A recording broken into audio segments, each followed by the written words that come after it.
Bonsoir, j'espère que vous allez tous bien. Ce soir, nous allons voir comment éteindre efficacement son ordinateur. Il arrive des fois que nous éteignons nos machines, mais en réalité, les machines ne sont pas toutes éteintes. Les processeurs travaillent en arrière-plan. Lorsque nous appuyons tout simplement sur le bouton extinction, il n'est pas vraiment très sûr que l'appareil est normalement éteint. Donc, ce qu'on va voir ce soir, c'est de vous montrer la méthode la plus performante pour pouvoir éteindre la machine et laisser reposer donc votre processeur. Mais avant tout, il va falloir que nous vérifions est-ce que réellement nos machines sont vraiment éteintes. Pour ce faire, nous allons faire la combinaison CTRL SHIFT échappe. Voilà, en faisant donc la combinaison et CTRL SHIFT échappe, nous tombons donc sur cette page. À ce niveau, nous allons venir au niveau de performance. Au niveau de performance, nous allons passer au processeur. Nous allons voir le durée de fonctionnement du processeur. Donc, la durée du fonctionnement de notre processeur ici là indique donc la durée pendant laquelle l'ordinateur est sous tension ou c'est en train de travailler.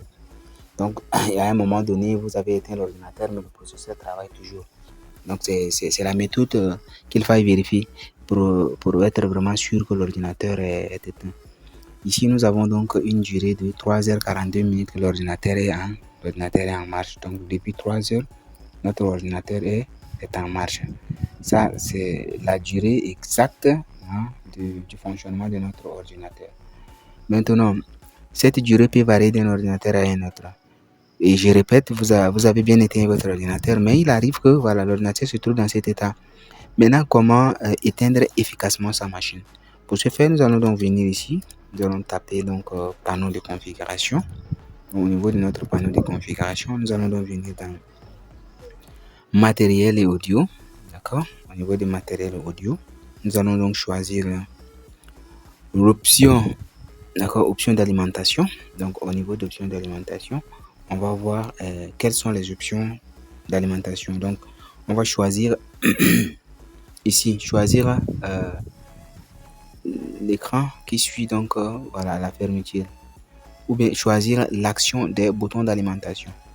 Donc, le bouton d'alimentation, c'est bien évidemment le bouton d'extension de notre ordinateur. Donc, quelles sont les actions qui sont donc configurées lorsque vous éteignez votre machine? Dans notre cas ici, les actions qui sont recommandées par défaut, ce sont des actions de mise en veille, que ce soit sur batterie, sur secteur, et bien c'est les veilles qui sont programmées. Donc, si vous arrêtez votre machine, lorsque j'appuie sur le bouton marche arrêt, et bien la machine se met tout simplement en veille. La machine entre en veille, sous-entend que la machine est toujours en train d'être utilisée. Donc, à ce niveau-là, vous allez mettre sur arrêter. Donc, une fois que vous avez appuyé sur le bouton d'extension, la machine va s'arrêter, que ce soit sur la batterie ou soit sur, d'accord, sur le secteur. Voilà un peu la méthode qu'il faille donc appliquer pour pouvoir remédier ce problème-là. En fin de compte, vous enregistrez ici, d'accord, enregistrez les modifications.